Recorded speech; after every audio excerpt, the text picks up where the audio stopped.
Good morning, good afternoon, good evening, ladies and gentlemen. This is Mwanandeke Kindembo. Welcome again to our episode on the esoteric teachings. So in the first episode, I did the videos based on the Kybalion, which is simply based on the philosophy of the Hermetic Trismegistus, Trismegists, which is the esoteric teaching from the ancient Egyptian. So the second episode was based on the esotericism teachings, which is the hidden practical teachings. So I went through like the Kybalion, the Kabbalah, the Rosicrucian order, the Freemasons. I touched the Gnosticism and Hermeticism as well. So in this episode, people have asked about the mystery schools. So I have to try to demystify the concept or the hidden truth, the esoteric truth behind the mystery schools. So our episode will be based on the mystery schools and how we can go around about it in our daily lives. So should we begin, ladies and gentlemen? Get ready. Tighten your seatbelt. Let's begin. So the mystery schools, I'll give an overview about the mystery schools. So they're simply the ancient institutions that have preserved and transmitted esoteric and the mystical knowledge throughout the ages. So they have categorized by their secretive nature, which include like the initiations, rituals, and teaching that often remain hidden from the general public. So I'm going to give a detailed overview of what the mystery schools are, the historical significance, key teachings, and then the notable examples. So in my case, I always focus on the practicality. How can we apply it in our daily lives? It's not only about knowing, you have to apply it. Once you know, then you need training, then application or training to put it in daily life. So definitions, mystery schools are simply they are spiritual and physical institutions that offer into the initiatory knowledge and practices aimed at personal transformation and spiritual enlightenment. Personal transformation and spiritual enlightenment. That's why people go in different lodges. They want personal transformation and the spiritual enlightenment or spiritual insights as well. So they emphasize inner wisdom, esoteric teachings, and the exploration of high status of consciousness or the mind. So historical significance, mystery schools have existed in various cultures and time periods, like in the ancient time, since the ancient time. So often playing a crucial role in the spiritual and intellectual development of civilizations or different generations. So they were responsible for safeguarding sacred knowledge and transmitting it through generations, from generation to generation, sometimes through oral, mouth to mouth, until they were written down. So in the Kybalion, the book, there's a quote: "The lips of wisdom are closed, except to the ears of understanding." So the Kybalions are emphasizing that when the students are ready to receive the message, then the message should come to you. Either you find the message or the message will find you at the right time. So if you're watching this video, I think the universe is already directing you to this message. So let's begin, ladies and gentlemen. So we'll look at the key teachings and the philosophies, because it's all about philosophies. So you have ideology, philosophy, then the society, the culture. That's how everything is developed. Like then the history, that's how everything developed in the culture or politics. So the mystery schools teach a wide range of esoteric knowledge, which include like the nature of reality, not just the forest and all of that, the nature. Everything is included in nature. Nothing can go outside of nature.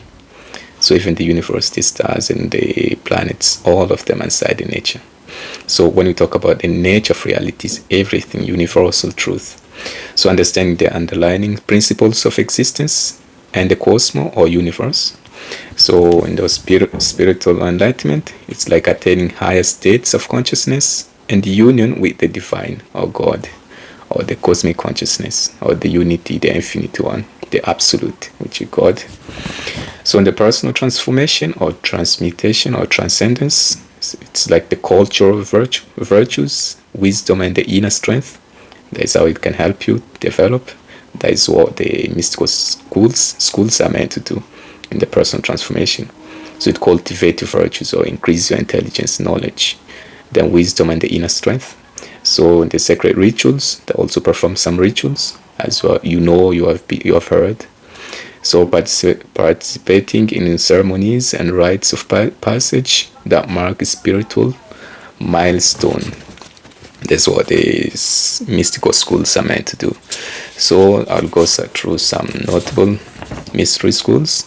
So like I say, the Egyptian mysticism, really, or mysteries. So the historical context, according to the ancient Egyptian, so we have to delve in the ancient, going back in the past. So it flourished in the ancient Egypt, which centered around temples and then the priesthoods. So their teachings focused on the afterlife, immortality, and the mysteries of the gods, particularly Osiris and Isis. So Isis is like the wife of Cyrus. Isis against the mother of Horus. Horus is like the sun god. So you have Trinity in Egypt. You have Horus, Osiris, and you have Osiris, or Isis, and Horus. Horus, Horus. So then practices which included elaborate rituals, initiation ceremonies, and the use of sacred symbols and hieroglyphs. So hieroglyphs, really. Then the second one is the Pythagoras school, like Pythagorean school. You have heard about the Pythagoras theorem, A square equals B square plus C square. So they found this Pythagoras, a Greek philosopher. He was a Greek philosopher. So this was like in the time of Socrates, Plato. So teachings, he combined mathematics, music, then philosophy with spiritual beliefs, emphasizing the harmony of the cosmos. Cosmos simply means universe or the stars. Then practices, which included rituals, dietary restrictions, and communal living. That's what Pythagoras school was meant to do. Then we see like the Gnostic schools, like Gnosticism, which is like the Christian belief, really. They're based on the Christian belief. So the time period was like the early Christian era. Then the teachings, they emphasized like gnosis, which is knowledge, or direct knowledge of the divine, which is God, and the distinction between the material and the spiritual worlds. Physical and then the spiritual. Then the key text, like we saw in the second episode on the key text, which I gave, was secret books, which like produced numerous esoteric writings, such as the Nag Hammadi scriptures, which are found in Nag Hammadi libraries. Then we have like the Gospel of Thomas as well, which we saw in the second episode on esotericism. Then fourth would be like the Hermetic order of the Golden Dawn. Which is era that was like in late 19th to early 20th century. So founders, it was just a group of the British occultists, really. Occultists. Like the Hermetic order of the Golden Dawn was founded by a group of British occultists. Then the teachings, so it drew on the Hermeticism, like the Kabbalah, Alchemy, and Tarot. Like tarot reading the cards, trying to predict the future. Then practices, they involve like elaborate rituals, magical practices, and initiatory degrees, like different degrees, different steps. So it's all about orders, really. You have like the leader, then different degrees, or different like degree. You have honor degree, or primary degree, secondary degree, university degree, or honor degree, or master's, or PhD. So it's like graduating after each step. Then the fifth one is like the Rosicrucian order, which we saw in the second episode. So origin, so it's like they are allegedly found in the early 17th century. Then philosophy, it's combined mysticism, really. Like alchemy, we have esoteric Christianity in the Rosicrucian order. Then it inspired various late esoteric movements and societies. So Rosicrucian order has inspired most of the late esoteric movements and societies in our world in today, or generation, or 24th century. Then 6, we have the Freemasonry, which is its origin. So it traces roots to medieval stonemasons guilds. So teachings, they use like allegory and symbolism to teach moral and spiritual lessons.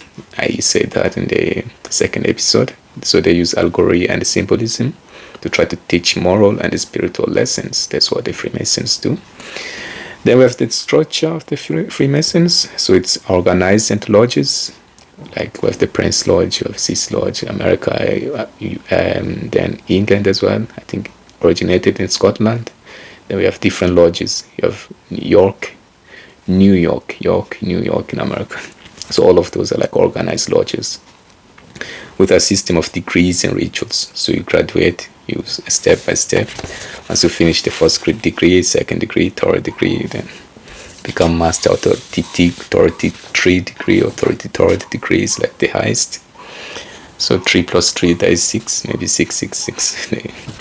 So the core practices and rituals in the like the mystery schools, their core practices and rituals. So in the first case, we'll talk about the initiation, which is a key aspect of the mystery schools, involving rites of passage that symbolize death and birth, leading to deeper spiritual insights. So symbolism as well, they use symbolism to hide their message. So extensive use of symbolism and allegories to convey hidden truth and esoteric knowledge. So only if you are taught the symbolism, then you can decode their message, the symbol really.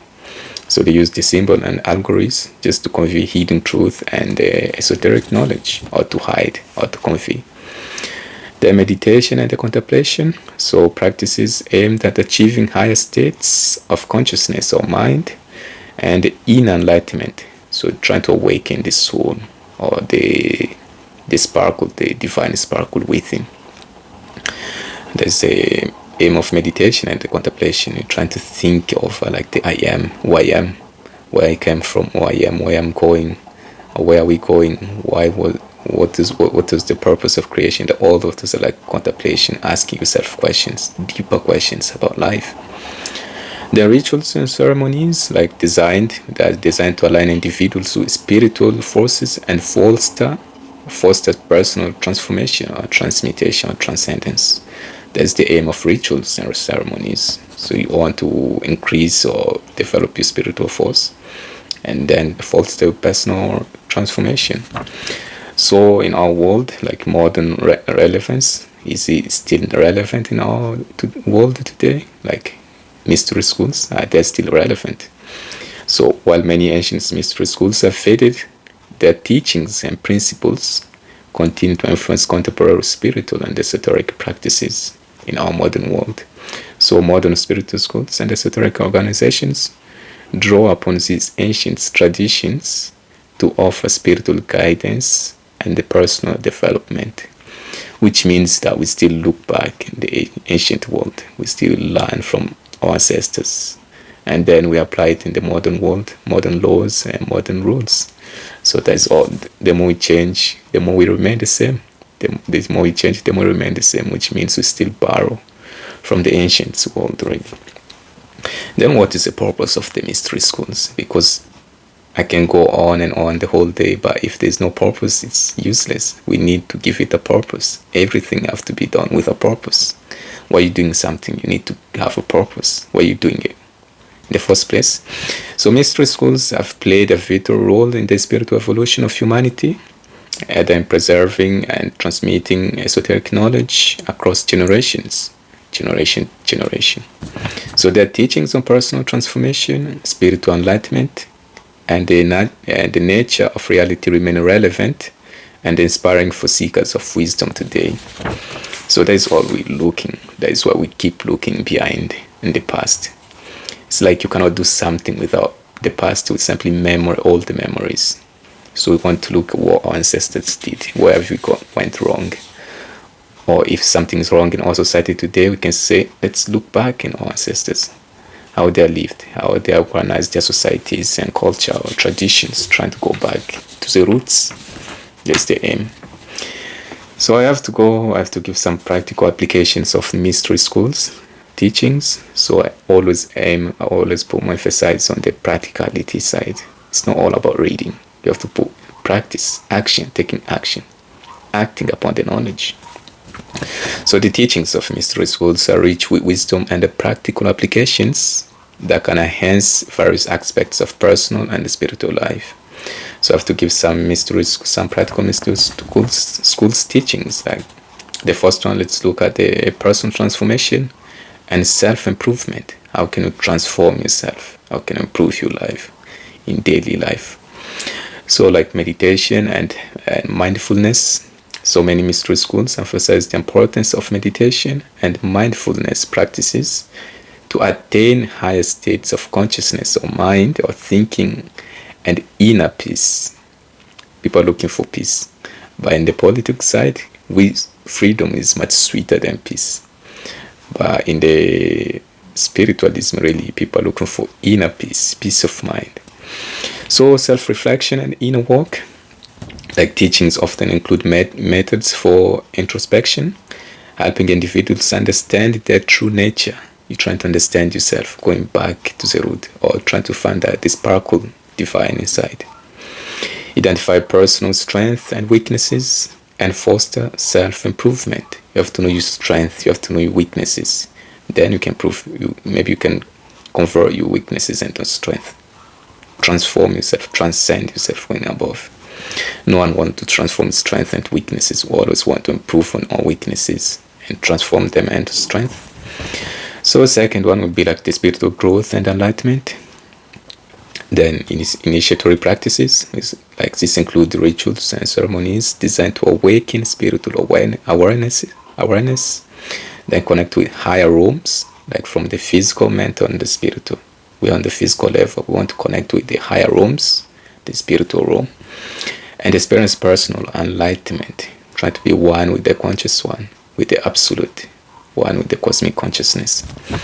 Then sacred texts and teachings. So studying ancient texts and esoteric writings can improve deeper insights and the nature of reality, the self and the universe and the cosmos as well. So by looking in the past, the ancient texts, the esoteric teachings, then it can provide us with deeper insights and the nature of reality. We can look at the reality directly with our own eyes.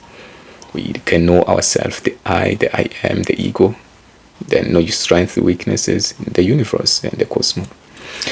Then practical wisdom for daily life will be like in the case of Hermetic principles, like applying principles such as the law of correspondence, as above, so is below, as within, so is without.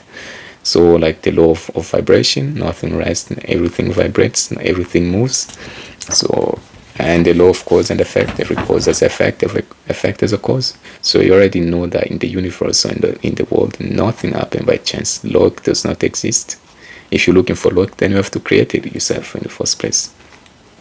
All of these principles, actually, like the principle of correspondence, vibration, and then law, cause and effect, can help navigate daily challenges and create a more harmonious life. So in the case of alchemy, we can like looking beyond its literal meaning, like what is the meaning of alchemy.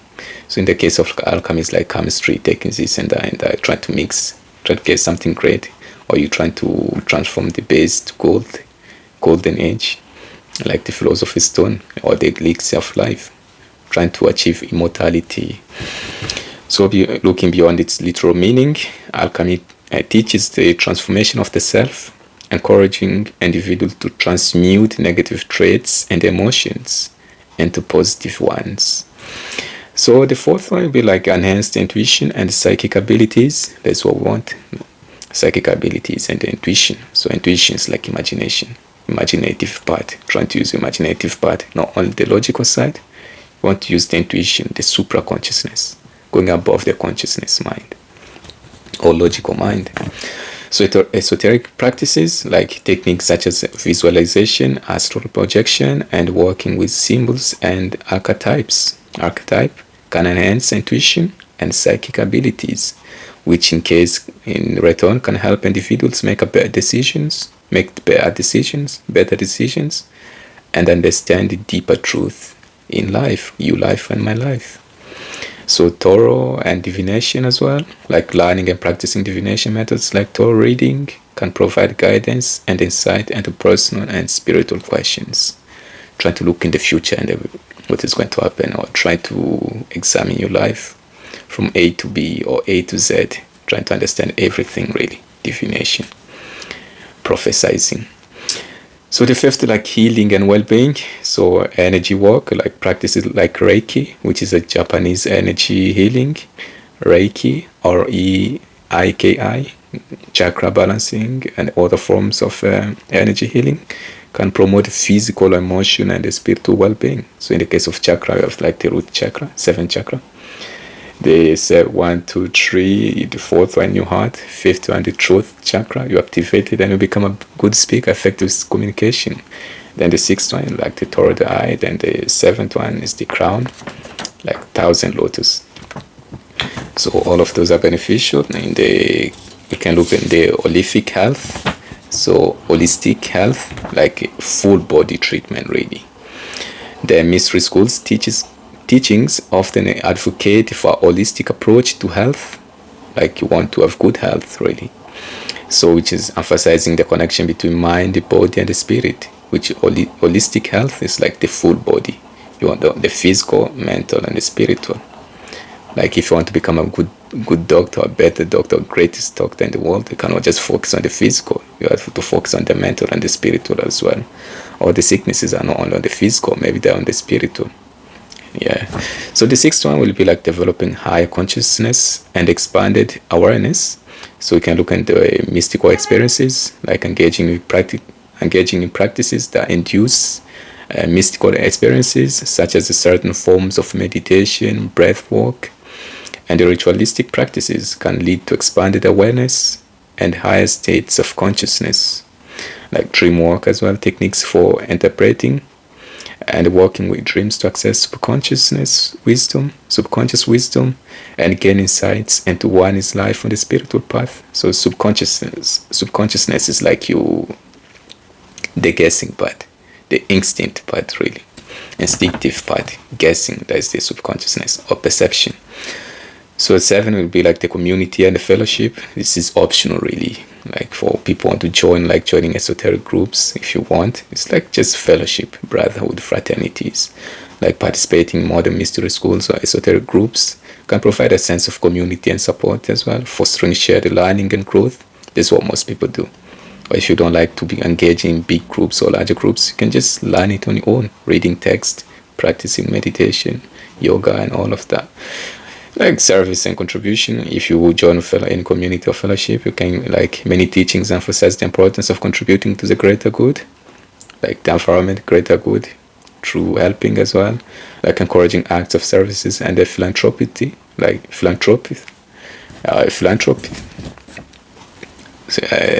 helping others as well, like donations and all of that. If you have more, you give others. Philanthropy. Then creativity and the innovation, like art and symbolism. So engaging with the rich symbolism found in mystical school. Teachings can inspire creativity in art, music, and other creative endeavors. So innovative thinking, like the holistic and the integrative thinking, encouraged by esoteric teachings, can lead to innovative problem solving and new perspectives in various fields. New understanding, new insights, really. So we can look at some examples of practical application or daily practices of mystical school. Like you can do morning rituals, which can be beneficial for you. So it's like a comparative simple rituals, such as lighting a candle, setting intentions, positive intentions in your mind, like in the morning before you wake up, before you even put your feet on the ground. You set a positive intention, like today is going to be my day, my best day. I'm going to be positive the whole day. It's like setting a good intention or intentions, or performing a brief meditation for 10 to 15 minutes to start a day with focus and positivity, like journaling as well, keeping a journal beside you. So keeping a journal to record dreams, insights, and reflections, helping to track spiritual progress and gain clarity in life. So visualization exercises, like practicing visualization techniques to manifest desired outcomes. desired outcomes. So meditating on life, on positivity, not on death. My meditation is on life, it's upon life and on death. So enhance creativity or prepare for challenging situations. So if you all of those are like visualization exercises. So breath work, it's like engaging in breath work practices like daily yoga to manage strength, will enhance energy levels and connect with deeper states of awareness. So this will equally influence your mind, your mental, emotional, and the physical states. So what can we say with all of these mystical schools? Are they beneficial for yourself and the environment, which are brotherhood or fraternity or fellowship? Is it beneficial to join or just learn on your own? Teamwork or just in isolation or solitude? So by integrating these practical applications, individual can benefit from the profound wisdom of mystical teachings, like leading to a more balanced, enlightened, and fulfilling life. So if you join maybe, or if you understand the wisdom of the ancients, can improve yourself which might lead to a balance, enlightenment as well, or fulfilling life. That's what all of us want. We want to have a purpose in life, a fulfilled life, a balanced life. You don't want to be too above or up. Like polarity, you want transmutation. You want to, if the vibration is lower, then you want to go above. So thank you once again, ladies and gentlemen, for your patience. Like, comment, subscribe, and share my videos to the ones you think they close, their friends and families as well. So if you think it is helpful, if you think the teachings are helpful, why not sharing to others? And don't forget to hit that bell button to keep yourself updated. Thanks so much. Ciao. Bye.